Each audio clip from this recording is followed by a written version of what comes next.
Guys നടന്നു പോയിക്കൊണ്ടിരിക്കുകയാണ്. അതാ വെള്ളച്ചാട്ടം കണ്ടോ ഇവിടെ, 2 വെള്ളച്ചാട്ടമുണ്ട്. ഞാൻ നടക്കുകയാണ്. ഇവിടെ പോത്തട്ടയുടെ മറ്റേ ഇതില്ലേ, നമ്മുടെ ഈ ചോര പിടിക്കാൻ അറിയില്ല, പോത്തട്ട. ഞങ്ങളുടെ അവിടെ പോത്തട്ടാന്ന് പറയുക. അതിൻ്റെ നല്ല ഇഷ്യൂ ഉണ്ട് ഇവിടെ. അതാ വെള്ളച്ചാട്ടം, വെള്ളം ഇങ്ങനെ ഒഴുകാണ്. നമുക്കതാ ഇവിടെ ഇങ്ങനെ ക്രോസ് ചെയ്യാം.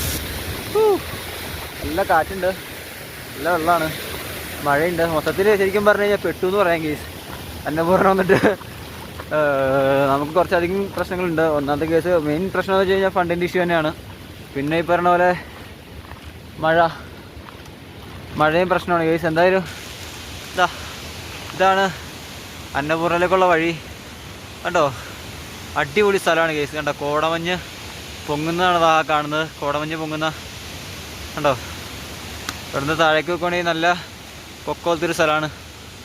ഇവിടെ നിറച്ച് വെള്ളച്ചാട്ടം കാര്യങ്ങളൊക്കെ ഉണ്ട്. എന്തായാലും പോവാ. ഇവിടുന്ന് ഇപ്പോൾ എന്തായാലും 3 ദിവസത്തെ യാത്ര കഴിഞ്ഞിട്ട് യാത്ര കൂടെ ചെയ്തിട്ടുണ്ടെങ്കിൽ അന്നപൂർണ്ണ എത്താം.